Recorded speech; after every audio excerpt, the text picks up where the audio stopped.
প্রধানমন্ত্রী কিয়ার স্টারমারের পদত্যাগের সিদ্ধান্তকে ঘিরে ব্রিটিশ রাজনীতিতে আলোচনার ঝড় বইছে। দলের অসন্তোষের মুখে স্টারমারকে ইস্তফা দিতে হলেও মাত্র 2 বছরে তার অর্জন কিন্তু কম নয়। এই পরিস্থিতিতে অ্যান্ডি বার্নহ্যাম যদি প্রধানমন্ত্রী হনও, তাহলে তিনি কি স্টারমারের চেয়ে আলাদা হতে পারবেন? বিশেষজ্ঞরা বলছেন অ্যান্ডি বার্নহ্যামকেও একই চ্যালেঞ্জ মোকাবেলা করতে হতে পারে। সেপ্টেম্বরে আনুষ্ঠানিকভাবে ডাউনিং স্ট্রিট থেকে বিদায় নিচ্ছেন ব্রিটিশ প্রধানমন্ত্রী কিয়ার স্টারমার। দলের অনাস্থার মুখে পদত্যাগে বাধ্য হলেও মাত্র 2 বছরেরও কম সময় তার অর্জনের তালিকাটা নেহাত ছোট নয়। ভাড়াটিয়াদের সুরক্ষা, ন্যূনতম মজুরি, পেনশন বাড়ানো, শ্রমিকদের উন্নত অধিকার, সামন্ততান্ত্রিক ব্যবস্থার সংস্কার, রেলখাত জাতীয়করণ, স্বাস্থ্যসেবার পরিধি বাড়ানো, অভিবাসনের হ্রাস টেনে ধরা, হত্যার মতো অপরাধ নিয়ন্ত্রণ, ইউরোপীয় ইউনিয়নের সঙ্গে সর্বোত্তম বাণিজ্য চুক্তি, বৈশ্বিক রাজনীতিতে ট্রাম্পের সঙ্গে খারাপ সম্পর্কের প্রভাব এড়ানো, এত সব অর্জনের পরও কেন ব্যর্থ স্টারমার? কারণ হিসেবে বলা হচ্ছে নিজের সাফল্য প্রচারে তিনি ব্যর্থ।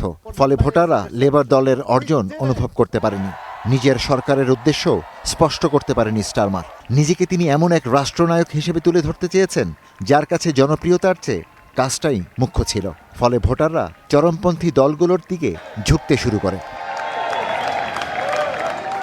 এখানেই আবির্ভাব ঘটে অ্যান্ডি বার্নহ্যামের। তিনি স্টারমারের মতো প্রচার বিমুখ নন, বরং পরিস্থিতি অনুযায়ী জনপ্রিয় কথা শোনাতে পছন্দ করেন। সেই মতো নীতিও পাল্টে ফেলেন। জলবায়ু নীতি, ইউরোপীয় ইউনিয়ন ও অভিবাসন প্রশ্নে বারবার নিজের অবস্থান বদলেছেন বার্নহ্যাম। ভবিষ্যৎ প্রধানমন্ত্রী হিসেবে পররাষ্ট্রনীতি বা প্রতিরক্ষা বিষয় এখনও তিনি কোনো অবস্থান জানাননি। প্রধানমন্ত্রী হিসেবে স্টারমারের মতো তাকেও একই সমস্যার মুখোমুখি হতে হবে, কারণ তার হাতেও কোনো জাদুকরী সমাধান নেই। তিনি লেবারের রাজনৈতিক ভাগ্য বদলাতে পারবেন কিনা তা নিয়েও সংশয় আছে। স্টারমারের জায়গায় বার্নহ্যামকে বসিয়ে পরিস্থিতি সামলানোর আশা করাটা তাই অনেকের কাছেই ঝুঁকিপূর্ণ বলে মনে হচ্ছে।